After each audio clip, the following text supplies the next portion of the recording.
Billy Corgan. Billy Corgan's machine. He's Billy Corgan. And he's so fucking mean. We're watching Corgan interview Devo on his stream. Let's start with this monstrosity of an interview. I expect it to be, but maybe Billy Corgan will surprise me and he won't try to pull some quote-unquote fast ones on Mark Mothersbaugh and company. That's what I'm hoping for, but we know Billy Corgan's true intentions and true character underneath his very thin veneer, I have to say. That's the beauty of rock and roll. This fucking background music is deplorable. It is diabolical. It is satanic. It is soulless. It is corporate. And it is, quite frankly, beneath Billy Corgan of 1995. Unfortunately, not the Billy William Corgan of 2025. Doesn't sleep. As we're witnessing. It's always looking for the before our very eyes. Oh, the shit, only I'm too loud. reason people are interested in us now That's better. That's better. That's is because better. we did something sincere and creative and original Yes. at that time. Yes. That a lot of it has withstood the test of time. Agreed. You Well, nailed it, sir. Here we are. Thank you for being at Madame Zoo's. This is our first ever live podcast. I didn't realize he did this show from Madame Zuzu, his tea shop in Chicago. I suppose he has a studio in the back. I just assumed it was at Howie Mandel's corporation here in LA. My podcast, The Magnificent Others. So I'm very honored to have you on my podcast. You can applaud. You can applaud?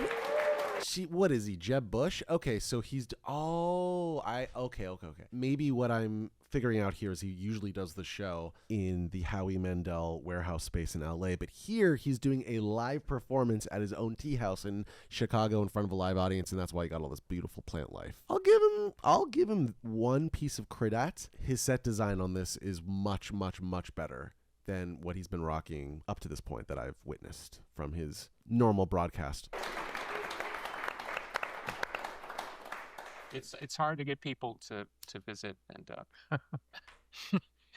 And this is the first time I've met you in person. yes, ever. we played together in about 2007 in That's right. Kentucky. That's They right. kept us apart, though. Well, What, at a festival? despite your sort of egalitarian profile, it was like, don't go near them, don't talk to them, don't look at them in the eye. You could catch something. Who said that? Some guy wearing a flower pot. Yeah. Yeah. That's the problem. Yeah. Okay, so let's jump in. So I know where you were October 14th, 1978. Do you remember? October 14th. That's what it said. Oh, I remember the 17th, Saturday Night Live. Yes. Yeah. Maybe I have the date wrong. It was all right. Somewhere close. Okay, I'll go with you because you were there. October 17, 1978, Saturday Night Live. You played two songs, Satisfaction and Jocko Homo. Yeah. Great track, Satisfaction being a Rolling Stones cover, for those who don't know, and the other one being the single off their album Q, Are We Not Men, We're Devo. That's, And the reason I That's want to the start deal, here is because my father was a musician, hated pretty much everyone, maybe Hated outside me. of Sly Stone or something. Uh-huh. And Me I as didn't in have Billy. a bedtime when I was a kid, so I would have been, at this point, Remember, he refers to himself as Junior, third person. 11 years old. And I heard my father howling with laughter and glee from the other room. Oh, okay. And I walked in because I couldn't understand the whatever he was laughing at, but it wasn't laughter and mockery. Yeah. It was like he couldn't believe what he was seeing. Exactly. And I came in, and we had the little roller TV on, color TV in the kitchen, and he pointed at the TV and said, "You have to watch this." Oh, And that was the first time He I was a ever good saw dad. it. yeah. You know, the don't go most there. common story we get is, I watched you guys on Saturday Night Live, and it scared the shit out of me. Oh, really? Yeah, we get that. Like, Yeah, nobody believed it was real. I remember people telling me, did Lorne Michaels and those people, did they speed up the video? And I go, well, they couldn't because it was live. And they go, how did you guys do that? Well, what was strange for me was I was used to my father pointing at the television saying, "I hate this, I hate," because he was a musician. And it was always bad, bad, bad, worse, bad. He can't sing, she can't dance. And I couldn't quite at that moment, now it makes sense, This really explains his psychology. understand what he saw in it because it was so different. And my natural thought would be, well, this would be something he wouldn't like. But it was 2 steps ahead of difference so that he couldn't hate it. No, I think he immediately got what you were doing. Yeah. Now, he was a stoner, so that might have contributed. No, there were people like my parents who were just like your dad about everything, but when they saw the Beatles, it kind of stunned them. They weren't That's what I'm able, saying. He had that. He had they this weren't kind able of. to process it. It was sort of like, this is so awesome. What is this? Yeah. So Yeah, until then it was like, it was all terrible, stupid. did you feel the effect of that performance or that appearance immediately? Was that apparent to you from the inside? Pretty much overnight. Yeah. We changed our venues. We were in the middle of a tour, and our venues all changed. You went up to the level. We went up a step. Yeah, because you got to remember the viewership then. There were only 3 channels, right? National TV channels. Everybody had common experiences. And Saturday Night Live was this revolutionary thing. And on any given night, they had about a 15 million share, 15 million viewers. And so Maybe that night, all the young kids who... it appears the only remaining original members are Gerald V. Casale, which is this guy speaking right now, and to his right, Mark Mothersbaugh. Sorry, Mark Mothersbaugh, not Mothersbaugh. Mark Mothersbaugh. It appears the guy on the left is their guitarist of the last 10 years or so? No, what am I saying? Mark Mothersbaugh's brother is Bob Mothersbaugh. So that's who we're witnessing here. too young to go out and have dates I guess that's Mark's brother on the left. I can't tell yet. or whatever. I'm not enough of a Devo expert to know the names of the other 2 characters in the project. Yeah. Yeah. They were watching Devo. Yeah, fantastic. College students, everybody Yeah. watched SNL. It was a phenomena. Did you get any kind of, not I want to say media kickback, but like, did the hipsters decide they all liked you all of a sudden? Was that... Okay, so the guy, I can confirm the guy in the middle is Gerald. Yes, the hipsters did, but not radio. Right. They all decided they hated us. Really? Yeah. Because it was, pick your adjective. Yeah, the guy on the Well, left is Bob We were Mothersbaugh. trying to trick people into Confirmed. thinking it was rock and roll or something like Yes. that, and they didn't get at all what we were. Yeah. For the punters in the crowd, including me, give me your sort of general, because this was I bring this up because when I did start paying attention, which was immediately after that performance, The amazing Josh Freese, who recently got fired from Foo Fighters, was their drummer on multiple tours, and I actually witnessed that particular personnel lineup in Austin, Texas in the late 2000s. I remember the first thing that hit me conceptually was the idea of de-evolution, and that was a big thing. That Yeah. So can you give me your kind of thumbnail on, because it obviously drove the philosophical underpinnings of the band, if that's a fair way. At that time, the thumbnail was that we didn't see evidence of evolution. We saw massive evidence of de-evolution in the culture. People less able to think logically, critically, more pronounced ability to just spout slogans back at you that they learned, and mass conformity that we were warning against. Well, thankfully, we course corrected, and now our country is.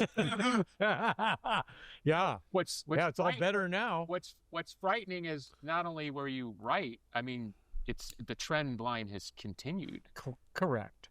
That Yeah. must strike you as some sort of irony. Well, we were hoping we were just paranoid, but Yeah. it hasn't turned out that Yeah. way. So Yeah. We thought we were canaries in a coal mine and being kind of like snarky and, student cool, but it's beyond idiocracy now. Yeah. Do you agree with that? I think everyone agrees with that. If you Uncontroversial. could talk a little bit about the Dada influence on your thinking. Mm-hmm. Good question. we were at school, all of us in the late '60s, early 70s, and we were really interested in all the art movements going on in Europe in the 20s and 30s. And I just remember wishing I could have been there then, back in the, there were the futurists in Italy that we didn't share their politics, but we loved their concept of music, where they thought that, current orchestras and the music that was available then didn't relate to Their our culture. And they sensibilities. said, for industrial society, you need new instruments. And they were Right. experimenting with Postmodern fog sounds. horns Yeah. and clanging sounds and Yeah, there was even sirens. that kind of early Dada film where it was trying to it was called something mechanical ballet. Oh, or something. ballet mécanique. Ballet mécanique. Yeah. Yeah, that influenced us a lot. I mean, Yeah. even the outfits in that Very cool. were geometric. Yeah. And Oh, okay. and so we liked that. So we were drawing pictures of how we imagined if we ever got to play a show somewhere. We'd dress in. We were drawing. Like geometric shaped outfits. Going back to American culture for a second, was, and I know this is a bit of a heady way to put it, but was your hope that American culture would be subverted and it would be replaced, or did you, in a way, wished it turned out to be the idealized sort of 50s version that we all talk about? No, you're right. Subversion's the word. Okay. We were trying to subvert in a creative way. Our whole existence was a creative response to horror and trauma. That's really what it was. Yeah. And we were just anti-stupid. Okay, it went beyond any kind of partisan thing, or it was about the duality of human nature being so flawed and so dangerous that what we saw was the danger of stupidity, just crushing liberty and the human spirit. And so we were being funny and creative, Yeah. and having fun. Did you hope with that subversion that it would be replaced by something, or was it sort of like, can we kind of reverse the trend line here? Well, we thought things were going to go differently than they did. We were paying attention to artists like Andy Warhol and other current, artists at the time that were just coming out, and they were like multimedia. They weren't just, I just do this, I just play one instrument, or I just do one kind of art. They were about the idea first, and then they would use whatever technology or whatever, method they needed, whatever Conceptualisms. whether it was visual or audio or film or whatever. Yeah. And we liked that. We wanted to work in all the mediums. And so at the time we were forming, there was video was just starting to become available to the average person. You could go get, some really clumsy, like video equipment. Beta camera. And right. Beta. and We were embracing technology. Oh, no. And Mark was Beta. he was the guy that had a mini Moog and an ARP Odyssey. Yeah. And he wasn't interested in trying to make beautiful fake orchestral sounds. He was making noise. And I said, that's great. This is great. Because when you ask that question that you just asked, and the crux of it's very serious, we weren't trying to roll anything back and go back to the Beatles. We were trying to project a way forward when music had stultified and gotten... Yeah, Devo, the way he describes the duality and the dualistic nature of their sound and the dualistic nature of us as humans is very emblematic of their approach to art, which is it kind of has like a caveman ooga booga aesthetic, but it's also very futuristic and dorky, proggy kind of vibe. So it's like it's dipping its toes in each river. I'm struck looking at your long partnership, if that's even a fair word, that you had such a unique trust with each other. It really comes across to me when I watch your performances. There's a cohesion in your. I mean, You are an articulate man. Cohesion is the key. but was that something? I mean, was it something that came natural? Was it something you guys kind of worked out, sitting around a table and then like let's get on the Both. same. Okay. Both. Yeah, it was. We talked about it, but it was most of it was just. It just happened in a basement, and it was like things that made us laugh or things that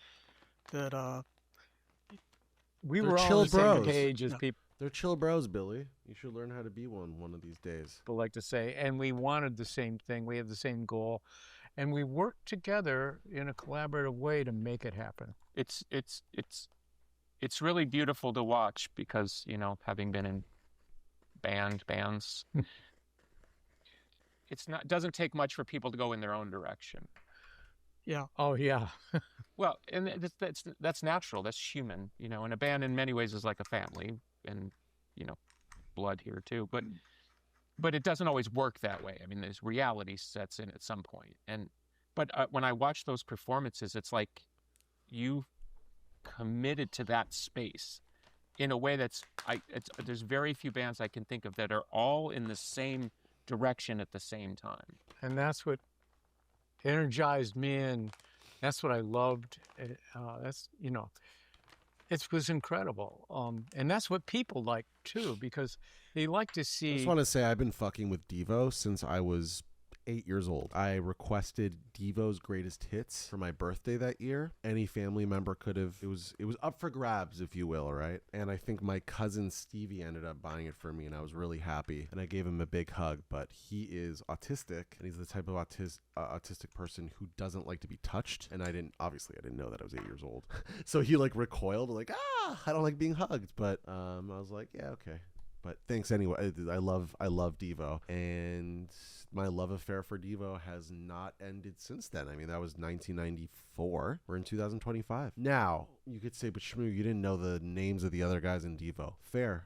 I'm not really good with names of tracks or humans. Obviously, you know, I'm a huge Mark Mothersbaugh fan. I love his solo albums, but to be quite transparent with you, I don't know much about the other members of Devo. I actually forgot that Mark's brother Bob, who is on the left here, was in the band in the first place. So A collective of people working together and moving in one direction, because that gives them hope in their lives that they're not just isolated and that they could do that. Yeah, I know at one point you were managed by Elliot Roberts. There was Mark is also a bomb multimedia visual artist. You know how he's describing being influenced by artists who are using multiple different mediums, multidisciplinary mixing mediums, sculpture, clay, the internet, you know, woodworking, if you will. that second album, or is that sort of He's when really you good needed at that it? shit. He was our manager He was from at the the beginning beginning. because of Mhm. because of Neil Young. Right. Neil Young brought him in. Ohio. Neil Young brought him into you guys? Yeah, he introduced us and said, I know you've been thinking about a manager, and I know you've had bad experiences meeting with people. Here you go. Yeah. I forgot that Neil Young and Devo have like a lost album in 1985, and that album was called Human Highway. Meet my man. So Yeah. how did you Totally know forgot Neil about before? that. I thought it was the other way around. So that's They did a version of Hey Hey My Hey Oh, Hey. we were introduced to Neil Young through Tony Basil and Dean Stockwell, okay. and we were amazed that he liked us.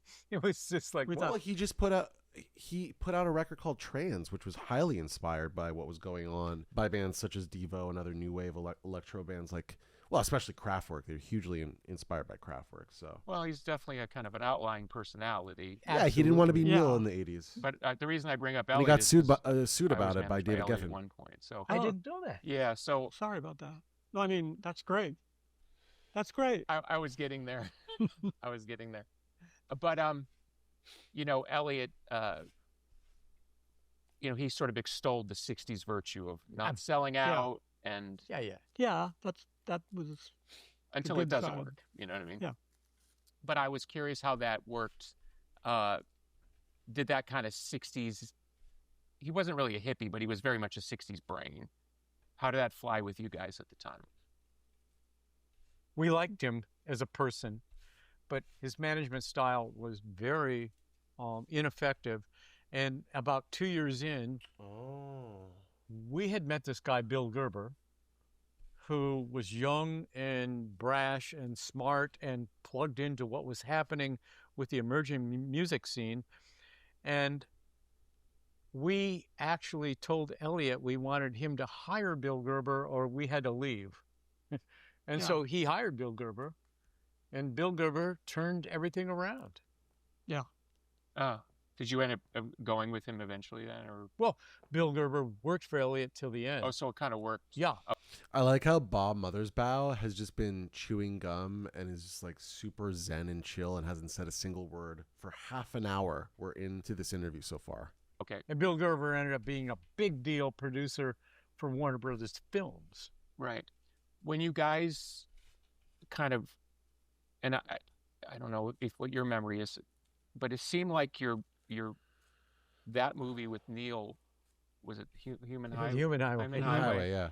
But then other stuff of yours visually Weird seemed to be fucking on movie. television a lot in that Super period. campy. Yeah, we fun. were lucked out. Yeah. I mean, it was a lot. I felt like Human Highway was on every 5 seconds on HBO. For a Wait, period. really?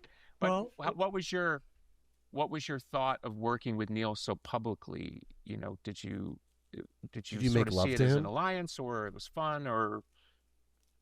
It was a wonderful anomaly. Yeah. I mean, we liked Neil personally. Yeah. We couldn't believe it. Are you It's like, still, oh, are you he's not still- the grandfather of granola. You're still Rock. friends with This him? guy's He's trying to get another whacked question out. in. And he Let the guy and he was answer. so youthful in his Yeah. thoughts, right? He was so Yeah. curious, and you could see him like being energized by our aesthetic. Yeah, he wanted to try new shit. I liked his filmmaking. By the way, Neil Young's fucking electronic rock records are very underrated. I feel like Trans has had a moment, and Pitchfork gave it the review it deserves, which is like an 8.4 or something. Or maybe they gave it a 7 point, whatever. The point is that I think Landing on Water, I know right now it's still considered his worst album, but that album, when you fucking take Neil Young as you understand him out of the equation and you picture a whole different artist making that record, it's a good record. It's actually really fun. He's trying to emulate these kind of new wave bands that he was so inspired by, like Devo. I like it. Better than his music, actually. It's honestly probably the most contrarian, one of the most contrarian takes I have in music. Much like I mentioned Hubble when we were talking to Mr. Justin Pearson from 31G. We were talking about the Hubble, who was one of the original guitarists for the band Z's, and he told me his favorite Neil Young album of all time is Le Noise, which is also very contrarian. But I think liking Landing on Water is even more contrarian than that. Because I liked his style of, it was kind of like Robert Downey Sr. It was impromptu, on the street stuff where he wasn't afraid to just shoot things and let them happen, and then turn that into a movie, and it was kind of Dada. Yeah. Did you ever put together, Mr. Soul is basically Satisfaction in reverse. Did you know Right. Good point. Good point, Billy. First of all, Mr. Soul is one of my favorite Neil Young songs of all time. I actually like it better than Satisfaction by Stones. And I like his remake of it that he re-released on Trans. So it's like a vocoder, electro, Krautwerk adjacent kind of version of it. And it's cool as shit. It's got auto-tune, it's vocoder, but you get the idea. No, Let me think about that. If you, my take, and I don't know it. Mr. Soul's dun dun bum bum bum bum bum bum bum, as opposed to dun dun dun dun dun dun dun. That's the difference. For fact, Mr. Soul is Neil's piss take on Satisfaction. Correct. Oh, It's interesting. the riff in reverse, and if you listen to the lyrics, he's kind of making fun of the Stones. Wow. Dang, Yeah. now I got to go listen to the song, yeah. Come on, y'all. Not bad, right? Wow. Yeah, Yeah. our thing with Satisfaction is it was 1974. It was like 10 years after It came out. Satisfaction was first came out. Yes. And I remember thinking, well, rock and roll's over now, so what's the new sound? And so we took Satisfaction and created our version of it 10 years later, because we thought it was the best rock and roll song that was ever Yeah, made. I thought Satisfaction was the most incredible, definitive rock and roll moment. Well, even the lyrics are sort of anti-commercialism in their own kind of weird way. And the guitar riff that has 3 notes up and the bass is going 4 notes, and they clash each time they play them. Oh, That that's was like cool. a Devo thing. Yeah. that was I- great. I'm with Yeah, I that. just had this meta thing of Neil's I agree with that. piss take on it, your piss take on it, and then you guys working with Neil. I guess it's karmic. Maybe. Yeah. So, did you stay with Elliot through the? We stayed with Elliot till the end. Oh, okay. Yeah, I fired Elliot. I understand that. They don't have to go to a record company. They just say, okay, I'm opening up a social media site. But then what? But then it's like, then it becomes, well, are you doing music because you're trying to get rich? And then that's different than if you're doing music because you love it. Well, and if you're doing music because you love it, there's a lot more people doing that now, and I really, True. I think that's great. Yeah. And so I That's a hear good point. music, my kids, people, everybody, they play me things that surprise me, and I go, oh, that sounds great. I never heard that before. Mark has also done a lot of work for TV theme songs or background music for TV shows. Sin City, am I remembering that right? He's done, Rugrats. He's just got a huge EPK, electronic press kit. He's got a big rap sheet. He's got a long history of excellent scoring, and I love his aesthetic because a lot of it's MIDI. You know, Rugrats, boing boing boing boing boing, right? But you don't have a radio. You know, it's not the same thing as when there were 20 songs. I mean, I think the only reason people are interested in us now is because we did something sincere and creative and original at that time that a lot of it has withstood the test of time. There's a kernel of validity. Yes, we've talked about that already. They didn't talk about postmodernism. Right, there we go. Finally, the word postmodernism is being used. I mean, that's really the meta answer to all the questions Billy is asking is just postmodern, period. That's the answer. And that's it. So good. Yeah, it was but then he started contributing. Oh yeah. Okay. Was that a good thing or a? Oh yeah. Oh yeah. He had these lyrics called "Enough Said." Yeah. And it was put all the leaders in a ring and let them fight it out. Enough said. And we thought, oh my God, these are so Devo that we made a song out of it. Really? And then that changed. Well, the apple doesn't fall far from the tree. Then it just went even one step deeper with him, and he found a band in Akron that were like a country western band or something. Yeah, and he started getting them to take his lyrics and write music to it, and then he was sending us that stuff. And we were like, oh man, there really should be a General Boy album. It's like, it's shocking that we didn't do that, but Had to be more. Right. They did this big announcement, and the next day MTV came out and said, if you do that, any of the bands you play on your channel, we will no longer play on MTV. And within the week, the labels folded and gave up all their power to MTV at that point, which is why in the 90s going into the 2000s, you saw artists making $1 million videos, because that was the only, if you weren't on MTV, that was the end of the label. He loves complaining about the demise of Smashing Pumpkins. And he likes to blame it on MTV and how they were encouraging boy bands and girl bands and Britney Spears and Fred Durst and all these douchebags. And blah, blah, blah. I'm such a victim. Blah, That was blah, the end of your musical life. And then suddenly, videos weren't even anything about MTV. It was all the reality TV program. Well, that's when they found out they could do double the ratings True. with a talk show or whatever. Or just What was kids acting badly. what was that show? Well, and also reality TV just has a lower overhead It's their first reality show. I can't remember. What was the than like shooting a professional music video. first one? Yeah, like little assholes acting badly. Tell me how you really feel. Well, I mean, it was even. It was like dumb. Here you go. and so we'd go to mix a song down, and you know how it works. You get all the settings and everything, and then And They're talking about remixing, remastering their old stuff. our players always trying to cheat their level up. He never you're did like- that. he never did that. But then they go, okay, let's record it onto the 2-track stereo that will be the master recording. So Sure.